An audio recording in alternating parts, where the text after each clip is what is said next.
नमस्कार, आप देख रहे हैं आज तक। मैं हूं आपके साथ नवजोत रंधावा। कहते हैं राजनीति में रिश्ते सिर्फ अपना नफा नुकसान देखकर बनाए जाते हैं और तोड़े भी उस हिसाब से जाते हैं। पूर्व केंद्रीय मंत्री और पश्चिम बंगाल की आसनसोल सीट से बीजेपी सांसद बाबुल सुप्रियो ने बीजेपी से अपने सारे रिश्ते तोड़ दिए। ना वो अब बीजेपी के सांसद रहेंगे, ना नेता, ना मंत्री पद तो उनसे पहले ही मोदी सरकार छीन चुकी थी, जिसके बाद से बाबुल सुप्रियो अपनी प्रिय पार्टी से खासे नाराज चल रहे थे। बाबुल सुप्रियो ने अपने फेसबुक अकाउंट पर बांग्ला भाषा में राजनीति से संन्यास का ऐलान कर दिया।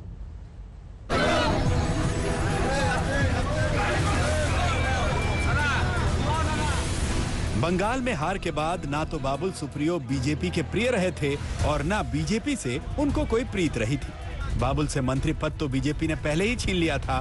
I, Babul Supriyo, do swear in the name of God that I will bear true faith and allegiance. अब बाबुल सुप्रियो न बीजेपी के नेता रहे, न बीजेपी के कार्यकर्ता रहे और न ही बीजेपी के सांसद रहे।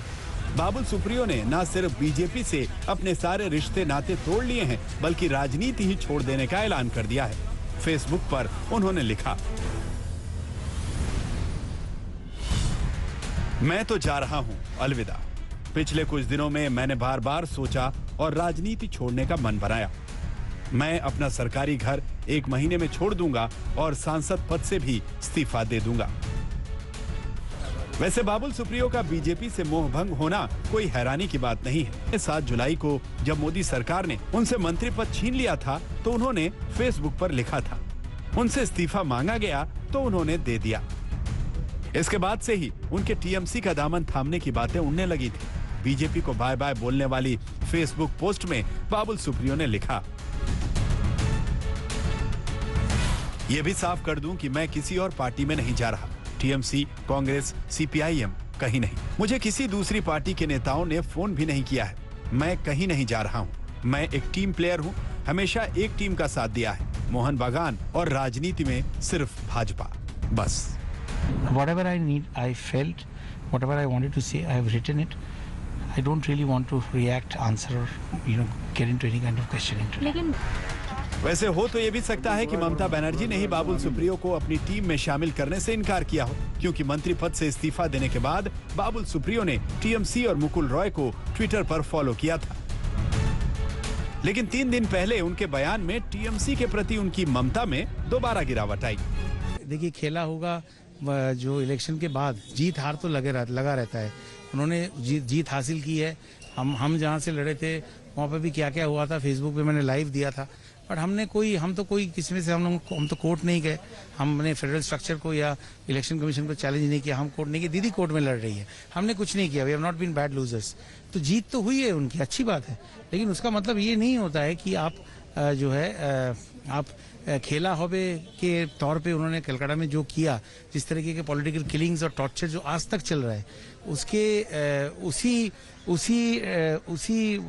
खेला होबे वर्ड को एक वॉर क्राई की तरह यूज करके आक्रमण करने का एक जरिया समझ के उसे यूज किया है।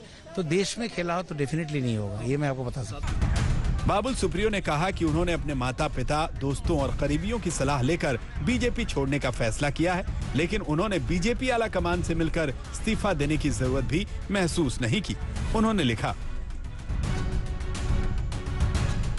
पिछले कुछ दिनों में मैं अमित शाह और जेपी नड्डा जी के पास गया और उन्हें बताया कि मैं क्या महसूस कर रहा हूं। मैं उनका प्यार कभी नहीं भूल सकता और इसीलिए उनके पास नहीं जा सकता।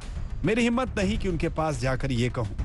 मैंने काफी पहले ही फैसला ले लिया था, तो अब उनके पास जाऊंगा तो उन्हें लगेगा कि मैं मोल भाव कर रहा हूं और ये ठीक नहीं है। तो मैं नहीं चाहता कि कोई गलत संकेत निकले। मैं प्रार्थना करूंगा कि वो मुझे गलत ना समझे। वैसे बाबुल सुप्रियो को लेकर बीजेपी की गलतफहमी काफी दिनों से चर्चा में थी। बंगाल बीजेपी चीफ दिलीप घोष ने तो बाबुल सुप्रियो के इस्तीफे पर औपचारिक टिप्पणी करना भी उचित नहीं समझा। কে রাজনীতি করবে না করবে, কখন করবে, কখন ছাড়বে, এটার আমার কিছু বলার নেই। প্রত্যেকের নিজস্ব অধিকার আছে, সেই হিসাবে তারা করছে। সাংসদ পদ ছেড়ে দিচ্ছি বলেছেন, রাজনীতি ও সাংসদ পদ। উনি কি রিজাইন করেছেন? না করেনি, কিন্তু আপনারা খবর করুন, ঠিক আছে। মাসির গোপ হলে মেসো বলবো কি মাসি বলবো, এটা গোপ তো বেরো। তো উনি আছেন, উনি এখন লোকসভায়ও আছেন, আমাদের সহকর্মীও আছেন, এমপিও আছেন।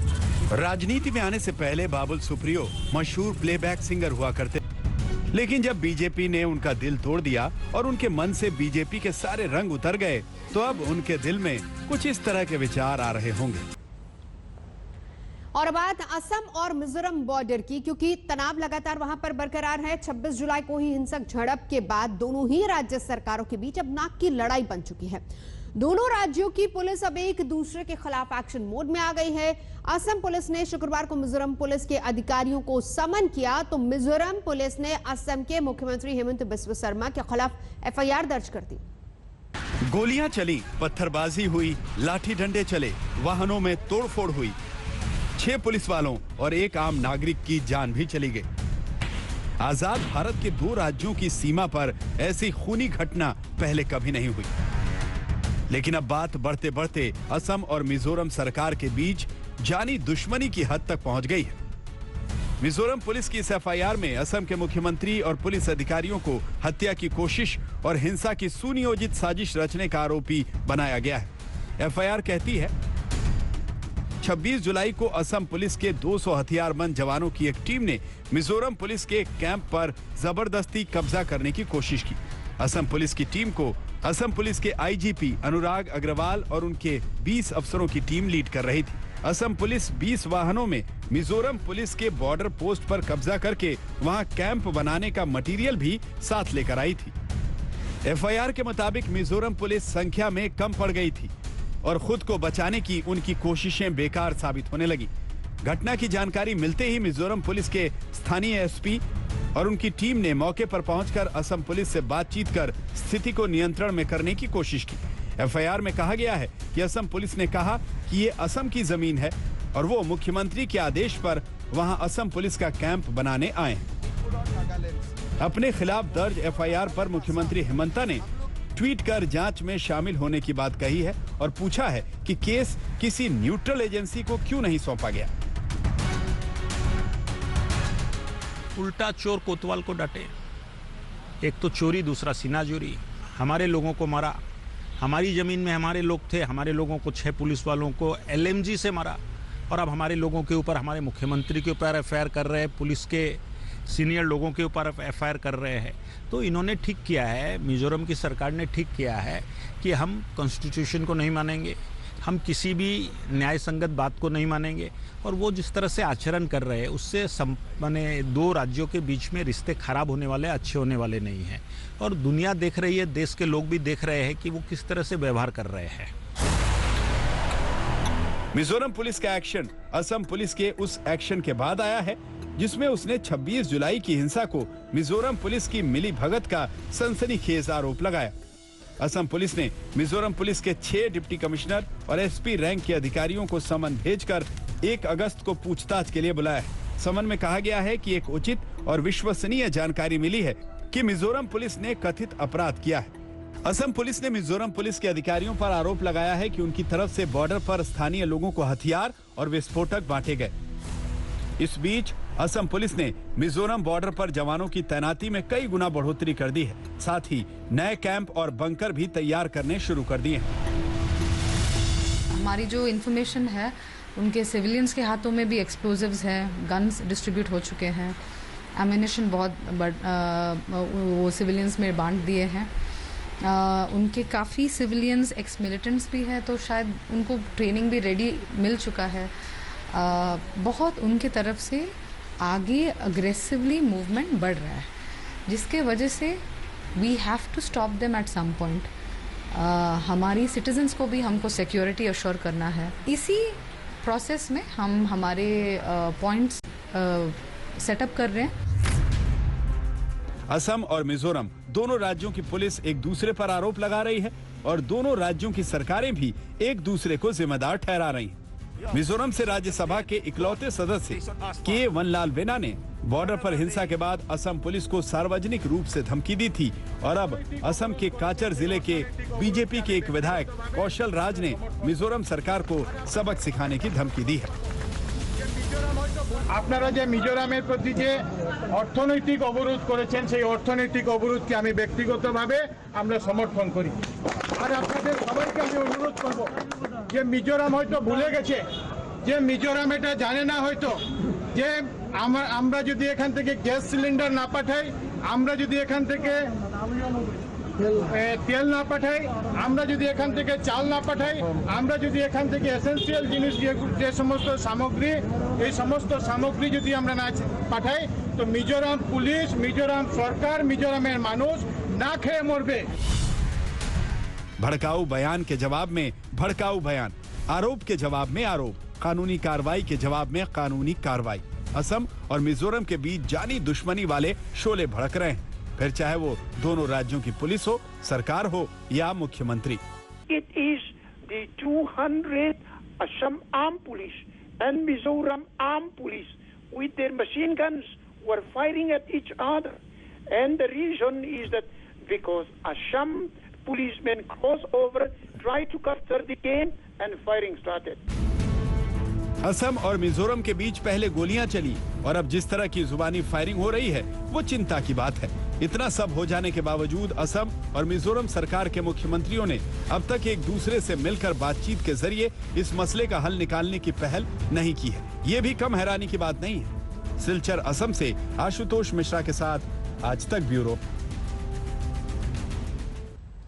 आज तक संवाददाता आशुतोष मिश्रा लगातार असम मिजोरम बॉर्डर से ग्राउंड रिपोर्टिंग कर रहे हैं। उन्होंने असम और मिजोरम सरकार के इकोनॉमिक ब्लॉकेज वाले दावों का रियलिटी चेक किया है।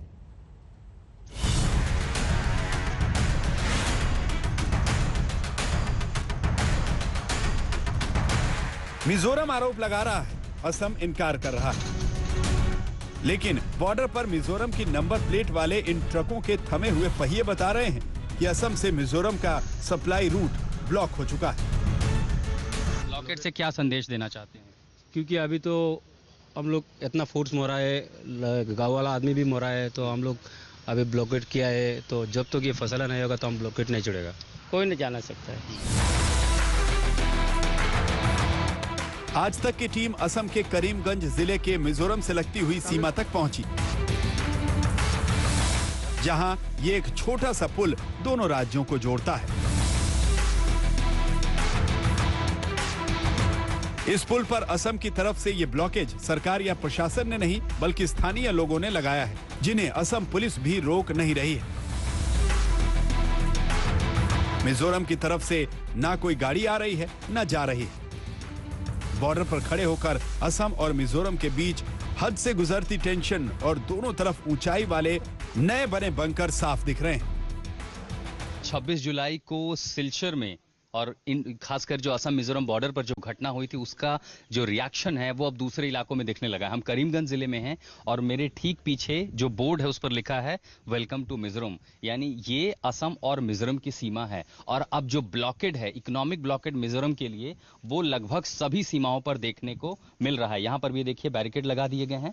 ठीक सामने स्थानीय लोगों का आरोप है कि मिजोरम की जो IRB है, वहां की जो पुलिस है, वो बंकर्स बना रही है और आगे ऊपर भी उन्होंने कंस्ट्रक्शन करके अपने जो है अपने लिए इस तरह के कैंप बना लिए। इसके साथ साथ वो जो दूसरे इलाके हैं वहां पर भी टेम्पररी बंकर्स बनाए जाने लगे हैं। हलाल, ये क्यों लगा रहे हैं और कौन लगा रहा है ये ब्लॉकेड?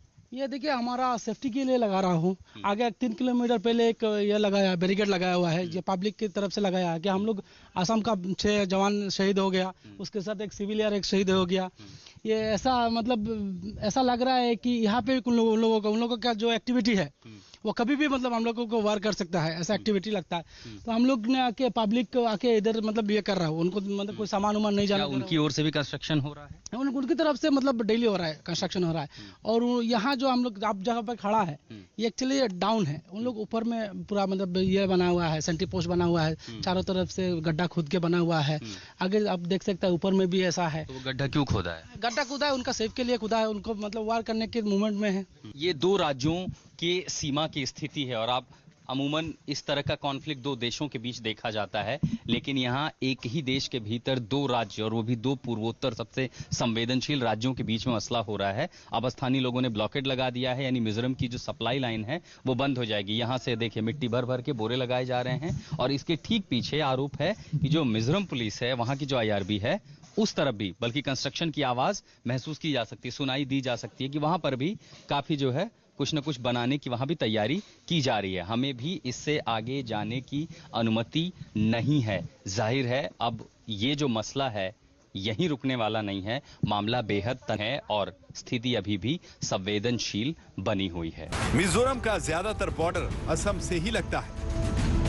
दोनों के बीच करीब 165 किलोमीटर का बॉर्डर है, जहां असम की तरफ से अघोषित इकोनॉमिक ब्लॉकेज की वजह से मिजोरम की सप्लाई लाइन कट चुकी है।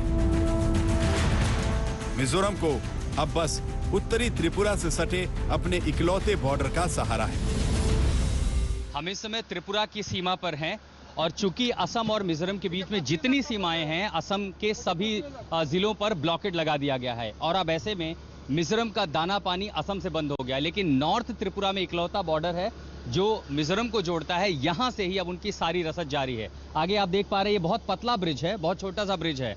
यहां पर एक एक करके जो तेल के टैंकर हैं, इंडियन ऑयल के टैंकर हम देख पा रहे हैं, जिसमें डीजल और पेट्रोल की सप्लाई हो रही है। साथ ही पीछे अगर आप देखें, लंबी गाड़ियों का सिलसिला है।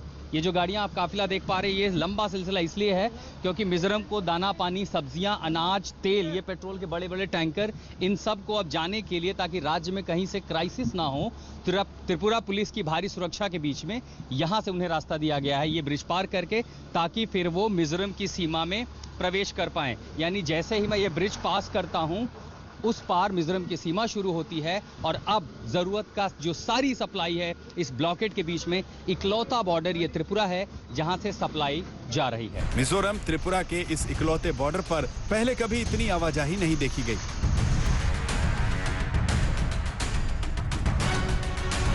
एक एक करके गाड़ियों को एक पतले सकरे पुल से त्रिपुरा से होते हुए मिजोरम की ओर छोड़ा जा रहा है, जिसमें मिजोरम की जरूरत का सामान लदा है। कितने दिन से पहुंचा रहे हैं सामान? तो कल से लोड किया था, कल लोड किया था। अच्छा, और आज लेके जा रहे हैं वहाँ पे? आप पहले भी ले जाते थे यहाँ से या फर्स्ट टाइम आया हूँ? फर्स्ट टाइम जा रहे हैं यहाँ से लेकर के। कितना सामान है? थोड़ा है या ज्यादा है? थोड़ा है। अच्छा, अंडर लोड है। त्रिपुरा पुलिस की भारी सुरक्षा के बीच में जरूरत का सभी सामान ट्रकों और गाड़ियों में दोनों सीमाओं को जोड़ने वाले ब्रिज से मिजोरम की तरफ जा रहा है। यहाँ अब मिजोरम की जो सप्लाई है वो बढ़ी है या ये यूजुअल ट्रेड बॉर्डर है? ना, थोड़ी तो बढ़ी है। यहाँ पे ऑन एन एवरेज इतनी व्हीकल्स नहीं जाती थी, हेवी व्हीकल्स नहीं जाती थी। अभी मतलब जो ट्रेडर्स है, for whatever reasons, they are preferring this route. So कुछ ट्रेड बढ़े, as you can see vehicles are huge convoy. या actually, so now people are preferring this route. I hope अभी जब तक things do not normalize in the other side. Assam से तनाव के बीच मिजोरम को त्रिपुरा से राहत मिली है, लेकिन ये राहत फौरी है क्योंकि इस एक रास्ते से मिजोरम की जरूरतें पूरी नहीं होंगी। ऐसे में जरूरी है कि जल्द से जल्द दोनों राज्यों के बीच बातचीत के रास्ते खोले जाएं। असम ने जब मिजोरम का दाना पानी रोक दिया है तो अब त्रिपुरा मददगार बन गया है मिजोरम के लिए। जो इकलौती सीमा है उत्तर त्रिपुरा में, चाहे सब्जियां हों, फल हों, अनाज हों, तेल हो, पेट्रोल, डीजल, ये सब कुछ अब उत्तर त्रिपुरा की इस सीमा से मिजोरम भेजा जा रहा है। ये इसलिए कि ताकि उस राज्य को दिक्कतें ना हो। हालांकि उसकी सबसे ज़्यादा सीमाएं मिजोरम से लगती हैं, लेकिन अब ऐसी स्थिति हो गई है जब आर्थिक ब्लॉकेट लग गया है, तब त्रिपुरा से रास्ता खोला गया है और ये जो बड़े बड़े गाड़ियां जा रही हैं सामान लेकर के, ये त्रिपुरा पहुंचने की कोशिश कर रहे हैं और इसी रास्ते से हम अब मिजोरम की सीमा में प्रवेश कर रहे हैं। असम के बाद आज तक अब मिजोरम की सीमा में प्रवेश कर रहा है। हम आपको उन जगहों पर भी ले चलेंगे वो तस्वीरें दिखाने के लिए और मिजोरम का पक्ष जानने के लिए कि आखिर इस विवाद पर उसका क्या कहना है। फिलहाल त्रिपुरा और असम, त्रिपुरा और मिजोरम की सीमा के बीच संजय कुमार के साथ मैं आशुतोष मिश्रा, आज तक। आगे बढ़ेंगे। राजगुंद्रा की तार मुंबई पुलिस की कई साजिशों तक पहुंच रहे हैं। मुंबई पुलिस अब फिलहाल राजकुंद्रा के कई राज को खंगाल रही है। वो तमाम रिपोर्ट्स हम आपको दिखाएंगे और प्लान बी उसका क्या था, किस तरीके से तैयार हुआ था, बॉलीफेम नाम का क्या था कुंद्रा का प्लान, उस बारे में भी चर्चा करेंगे। लेकिन फिलहाल आपको बता देते हैं कि एक्ट्रेस गहना वशिष्ठ ने बहुत बड़े खुलासे किए। पॉर्न फिल्मों को लेकर सीरियल एक्ट्रेस गहना सवालों के घेरे में है, जो करीब 5 महीने से सलाखों के पीछे है। आज तक ने गहना से एक्सक्लूसिव बातचीत की। क्या लड़कियों को पॉर्न के लिए मजबूर किया जाता था? क्या प्रोड्यूसर जबरदस्ती एक्ट्रेस से काम करवाते थे? क्या लड़कियों को पॉर्न के बारे में जानकारी नहीं थी? मायानगरी की डर्टी पिक्चर के खेल की परतें खुलती जा रही। राज कुंद्रा की जांच की आंच अब कई लोगों तक पहुंच रही। एक्ट्रेस गहना वशिष्ठ भी लगातार पुलिस के निशाने पर है, जिन्होंने राज कुंद्रा के साथ 3 फिल्में की हैं। लेकिन गहना का मानना है कि जिन फिल्मों को पोर्न का नाम दिया जा रहा है, वहां ऐसा कुछ भी नहीं था। ये फिल्में एडल्ट, बोल्ड और एरोटिक हैं। पहली बात, हमने पॉर्न फिल्म नहीं बनाई है। कहीं भी किसी भी डिस्कशन में पॉर्न फिल्म का कोई जिक्र नहीं होता। और मुस्तफ़ा, मैंने आपके साथ कल भी और थोड़ी देर पहले भी वो सॉन्ग शेयर किया है जो पर्टिकुलरली उस फिल्म का है, जिसमें इस लड़की ने मेरे खिलाफ FIR दर्ज की है। आप पूरा सॉन्ग देखिए। मैं सब दर्शकों से गुजारिश कर रही हूँ कि आप सब लोग सॉन्ग देखिए, पूरे फुटेज देखिए और मुझे बताइए कि कौन सी पॉर्न फिल्म में प्रॉपर फिल्मी सॉन्ग होता है। लड़की कहाँ से परेशान दिख रही है और कपड़े जो है वो ऐसे कहाँ से लग रहे हैं कि अचानक से आए हैं, जो फेक बात। गहना को पुलिस ने राज कुंद्रा के पोर्नोग्राफी केस में आरोपी पाया था, जिसके आरोप में राज इस वक्त सलाखों के पीछे है। वहीं हाल ही में गहना को राज कुंद्रा केस में बयान देने के लिए मुंबई पुलिस की ओर से समन भेजा गया था, लेकिन खराब तबीयत का हवाला देकर गहना पुलिस स्टेशन नहीं गई। वहीं गहना की राज के साथ चैट की खबरें भी सामने आई, जिससे गहना ने इनकार किया। मेरी और राज कुंद्रा की कोई चैट नहीं है, ना कहीं चार्जशीट में, ना राज के पास मेरा नंबर है, ना राज कुंद्रा का नंबर मेरे पास है। पहली चीज, ठीक है। तो मेरी और राज की कभी कोई बात नहीं हुई, पहली। दूसरी बात, मैं कह ही नहीं रही हूँ कि हमने काम नहीं किया है। मैं तो कह रही हूँ हमने काम किया है, लेकिन मैं ये कह रही हूँ कि हमने फोर्सफुली काम नहीं किया है, क्योंकि एक ही लड़की के साथ पूरी दुनिया जबरदस्ती नहीं कर सकती, राइट। और काम किया है, ठीक है। गहना वशिष्ठ कुछ दिनों पहले 6 फरवरी को अरेस्ट हुई थी। ये वो वक्त था जब पुलिस पॉर्न के दलदल की परतें खोल रही थी, जिसकी आंच राज कुंद्रा तक पहुंची। गहना पर एक महिला ने आरोप लगाया था कि वेब सीरीज में काम देने के बहाने उसके साथ यौन शोषण किया। इस केस में मार्च में दायर गहना की जमानत याचिका खारिज कर दी गई। फिर 18 जून को उन्हें बेल मिली थी, लेकिन गहना का कहना है कि किसी भी एक्ट्रेस के साथ जबरदस्ती नहीं की गई। एक लड़की कह रही है जनवरी में प्रोड्यूसर के साथ शूट किया, उसने भी जबरदस्ती की, दूसरे प्रोड्यूसर ने भी जबरदस्ती की, तीसरे ने भी किया, चौथा भी फोर्सफुली कर रहा है। और उसी लड़की के साथ पूरे बॉम्बे में एक लौती लड़की है जिसके साथ हर प्रोड्यूसर फोर्सफुली काम कर रहा है। तो 1 साल से वो क्या कोई नशा करके कहीं पड़ी हुई थी? 1 साल बाद उसको याद आता, नॉट 1 साल, 1.5 साल बाद मैं जब अरेस्ट हुई थी पहली बार, तब इसने क्यों केस नहीं किया? अभी अचानक से आती है और सब पे केस कर देती है। मतलब मजाक चल रहा है। गहना ने जांच कर रही पुलिस पर भी सवालिया निशान खड़े कर दिए। गहना का कहना है कि पुलिस ये सब खेल पैसों के लिए खेल रही है। मुझसे पुलिस ने पैसे मांगे थे कि हम केस ही नहीं बनाएंगे, आप हमें पैसे दे दीजिए। And they were looking out for 15 lakh rupees, क्योंकि मुझे मेरे घर से उठाया था 4 तारीख को, 4 की शाम को मेरे घर में रुक गए थे और 5 को मुझे लेकर गए। बट मुझ पे FIR कब दर्ज हुई? 6 को। मुझे 7 को कोर्ट में खड़ा किया गया। क्यों किया गया? क्योंकि मैं 15 लाख रुपए अरेंज नहीं कर पाई। गहना की गिरफ्तारी के वक्त यश ठाकुर नाम के शख्स की चैट लीक हुई थी, जिसमें वो गहना को बाहर निकालने के लिए पैसे अरेंज करने की बात करता है। अब एक और एक्ट्रेस सागरिका सोना ने यश ठाकुर और उसके साथियों पर पॉर्न फिल्म बनाने का आरोप लगाया है। यश ठाकुर की कंपनी में प्रॉफिट शेयरिंग में थी और उसके साथ में ये बिजनेस में इन्वेस्टमेंट किया था। सपना सापू ने यश ठाकुर की कंपनी के लिए अप्रोक्स 10 लाख का एक मैजिक कैमरा भी लिया था इन्वेस्टमेंट के तौर पे, और काफी कुछ इन्वेस्टमेंट भी किया था उसकी कंपनी में। और दोनों मिलके porn videos, hardcore porn videos shoot कर रहे थे। और यश ठाकुर जो है वो सपना सापू को काफी प्रमोट भी कर रहा था अपनी कंपनी से। सागरिका नीली फिल्मों के इस कारोबार को लेकर कई और एक्ट्रेस का नाम लेती है। सागरिका बताती हैं कि ये खेल सिर्फ मुंबई तक सीमित नहीं है, ये कड़ी सूरत से लेकर कोलकाता तक फैली हुई है, जिसमें वो करीब 20 लोगों की गिरफ्तारी की मांग मुंबई पुलिस से करती है। इसमें टीना नंदी, जया राठौर, लवप्रीत, सोनिया महेश्वरी, नेहल वाडोलिया, सुरभि तिवारी, ऐसे बहुत सारे लोग थे जो ऑलरेडी इनके हार्डकोर पोर्न शूट में वीडियो शूट कर रहे थे। और टीना नंदी जो है वो भी अपना खुद का ऐप उसने स्टार्ट किया है, और जो कि अभी मुंबई से फरार है। और अभी वो कोलकाता में पूरा सेटअप उसने लगाया, अपना खुद का ऐप लॉन्च किया है और वहां पे उसका शूट चल रहा है। तो मैं ये चाहती हूँ ऐसे ऐसे जितने भी आर्टिस्ट है, जितने भी मॉडल्स है, इस तरह का पॉर्न शूट कर रहे हैं, हार्डकोर वाले पॉर्न शूट कर रहे हैं, उसको गिरफ्तार किया जाए, उस पर कार्रवाई की जाए। सागरिका का कहना है कि राज कुंद्रा का मामला सिर्फ इसलिए ज्यादा उछाला जा रहा है क्योंकि वो शिल्पा शेट्टी के पति हैं और पूरा मामला हाई प्रोफाइल है, लेकिन पोर्न का ये दलदल बहुत गहरा है।